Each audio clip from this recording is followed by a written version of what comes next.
So we got some other stuff here. There's another story that popped up. What you got? Post Secret Wars Thor 5 in development. Ooh. Called Let's Make a Do-Over for that last piece of crap. A new report from Daniel Richtman indicates that a fifth film in the Thor franchise is now officially in development at Marvel Studios. New film is reportedly being planned as part of the next saga and set after the events of Secret Wars, which would indicate it arriving no earlier than late 2027, early 2028. As previously indicated, Taika Waititi isn't returning to direct, with another director expected to come aboard. Extraction director Sam Hargrave was named as a potential contender a while back, but no name is mentioned in the new report. Kenneth Branagh's first film has its fans, but also issues. While Alan Taylor's Thor: The Dark World is considered one of the weakest MCU films, Waititi's Thor: Ragnarok in 2017 was seen as a savior of the franchise, the more comedic spin, grossing $855 million worldwide and landing rave reviews. The fourth film, Thor: Love and Thunder, wasn't well received, with mixed reviews and plenty of criticisms over its tone, script, jokes, and visual effects quality.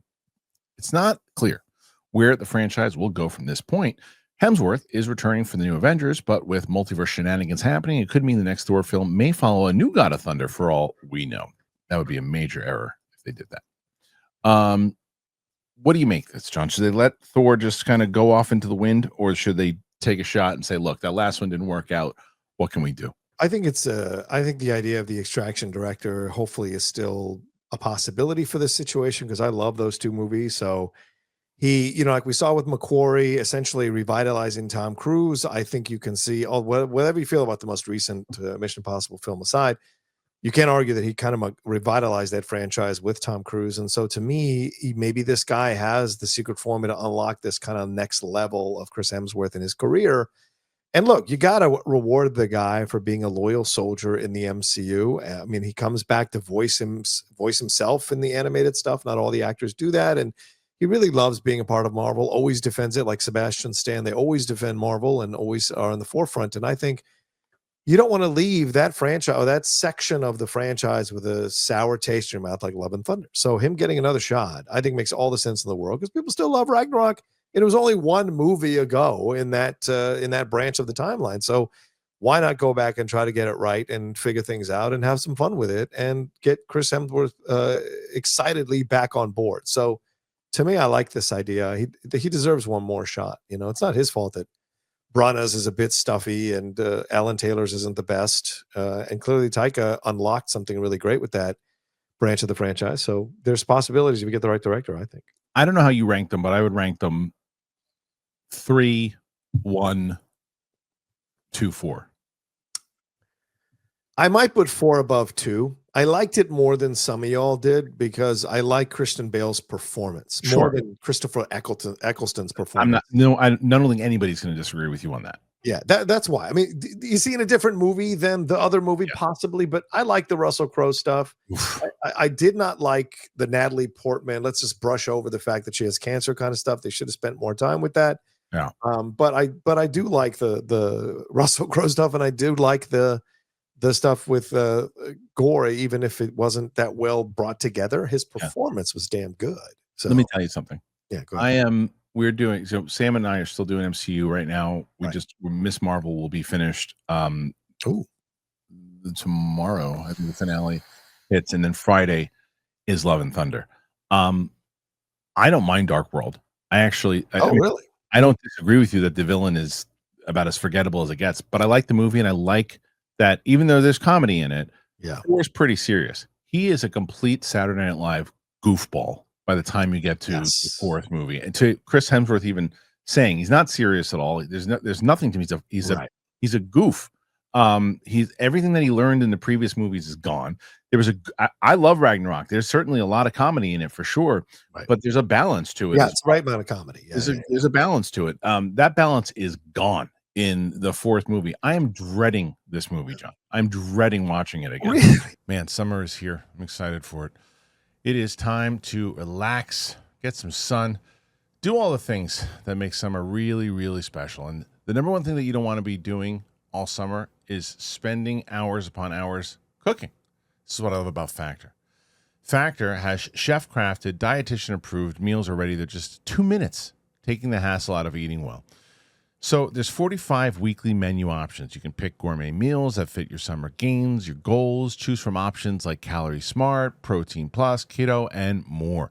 Enjoy more this summer. Get Factor if you want all the flavor and none of the fuss. I've told you since I have been going to the gym, since I've been trying to focus on health, Factor has been instrumental in helping me do it.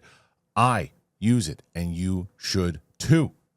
So, if you want to get Factor, and you should get Factor, get started at Factor with factormeals.com/Christian50off, but use that code Christian50off to get 50% off, plus free shipping on your first box. That's code Christian50off at factormeals.com/Christian50off for 50% off, plus free shipping.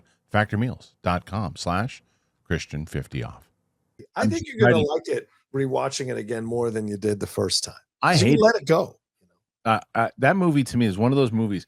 I remember seeing it at the premiere, and everyone thinking I was a lunatic for not liking it. And then even the post my out of the theater, I'm like, yeah, it's fine. And I'm like, what the hell am I talking? That movie was terrible. And then the more I thought about it, I was like, you know what? Let me try to do a rewatch of this thing once it hits streaming. I couldn't get past like 6 minutes of it. Oh wow! Turned it off, and so the fact that I'm going to be forcing myself, and I'm not even going to say I don't want to. Yeah, corrupt Sam's. Yeah. I don't want to corrupt Sam. I've told Sam nothing about the movie. I've told she's going to be so excited. You're going to see her get so excited. Like I don't tell her what movies we're going to watch. Right. So she finds out she's going to be pumped. I'm not going to say a word to her. I don't think she's going to like it. And I'll tell you why. Mm-hmm. She doesn't like when there's over the top. She likes to laugh. She likes the comedy. She loves Guardians. But when it overpowers the stuff, she's like me. And it overpowers the movie. And Taika didn't give a crap, dude. But get off course here. It feels like Taika going, I made $885 million in the last movie. Let me do what I want to do here with this. And he went too far. And he didn't care. He's like, I'm going to care. I'm going to make everybody laugh. He's a funny dude. He's a really funny dude. I like Taika a lot. I just hate that movie. And so either way, Chris Hemsworth was on Josh Horowitz's show not too long ago. Yes. And pretty much, without saying it, had regrets about the way that movie was played. Yes. Maybe he said it as much. But you are 1,000% correct. He deserves a shot to kind of redeem it. That's like, dude, there was a rumor that George Miller was going to do it. Where's that Thor movie? Yeah, that would be fun. Give me that Thor. Let's get another. In the same way we're going to get Rage Hulk again. Mm-hmm. Let's get another Thor movie. I mean, a serious Thor. Let's get some more Thor to where he's like, okay, look, this is a different version. Obviously, you're going to have the comedy in there. It's Marvel, but let's get that more kind of layered Thor, because that's what the evolution was. Don't set him back. Well, that's the problem with the fourth one. If they had leaned into the cancer storyline, right? I imagine Disney was like, well, we don't want to bring people down, and we have kids who are going to watch this. We don't want to depress them. But if they had leaned into the cancer storyline more and really had more of the serious angle to it, it would have balanced the humor a little bit better. It doesn't mean that the humor would have 100% now worked all of a sudden. No, but I think the film would have left most people with a better feeling about it, that they handled this storyline really well, and that the jokes came as a nice like pressure valve release from the situation that Jane might be dying and might die in the film. And I think they should have done that more. And with Gore, the same thing. The fact that he is tortured over the loss of his family, they should have leaned into that even more so that you felt the sympathy for why he's going the villainous route, why he has this anger against the gods. This is the mistake sometimes executives get in there, start ripping out things like Bruce Willis in Armageddon, start ripping, what's this, an ice cream scooper? We don't need this. Like start ripping stuff out. And then by the time it's left, it's a bit of a Frankenstein film and it doesn't really work. And so, because I think there's a good film in there. They just... Yeah, I mean, yet Christian Bale is that idea, what the opening up of what that character's going through, that classic character in the comics.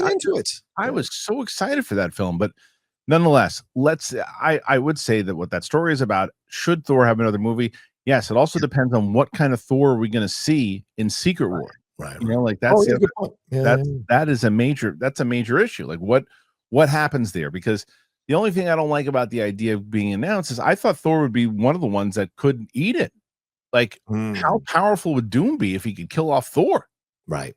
But I think Ant-Man's going to eat it. I mean, that's it. I think it's it. You think Paul Rudd's going to die? You want to get people upset? Kill Paul Rudd.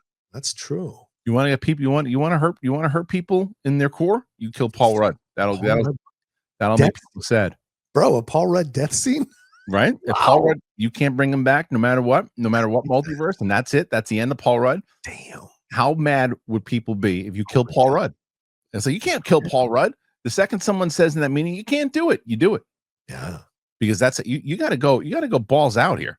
I guess so, man. I guess so. You're not doing an Ant-Man movie.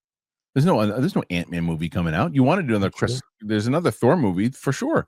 I understand not killing him, but like Ant-Man, thanks for the work. See you next time. Or not. Wow. I love Paul Rudd. I would be devastated if they killed Paul Rudd. That's why they got to do it. Kill him. Take him out. Paul Rudd's like, hey, that's my paycheck. You'll be all right. Paul Rudd will be around long past the AI. If you haven't invested the Marvel money by now, after being in all those films, Paul, I got no sympathy for you, for God's sake. Yeah. Anyway, look, people are like, no, don't kill Paul Rudd. That's why you kill him. That's why I kill him, because everyone's like, no, you can't kill Paul Rudd. Exactly. Loki's been killed already. I don't think I've ever seen a Paul Rudd death scene, so that could be interesting. Yeah, someone said Loki. We didn't kill Loki again. Kill Loki every single time. I get it. He's sitting on the. You could end Loki. Yeah. Sure. We killed Paul Rudd and Loki because Loki dies. I feel like Loki dies every 7 minutes. That's true. He's got a lot of deaths. Let me ask you a question. If Quantumania and Love and Thunder were hanging off a cliff and you had to save one, Quantumania. Yeah. Okay.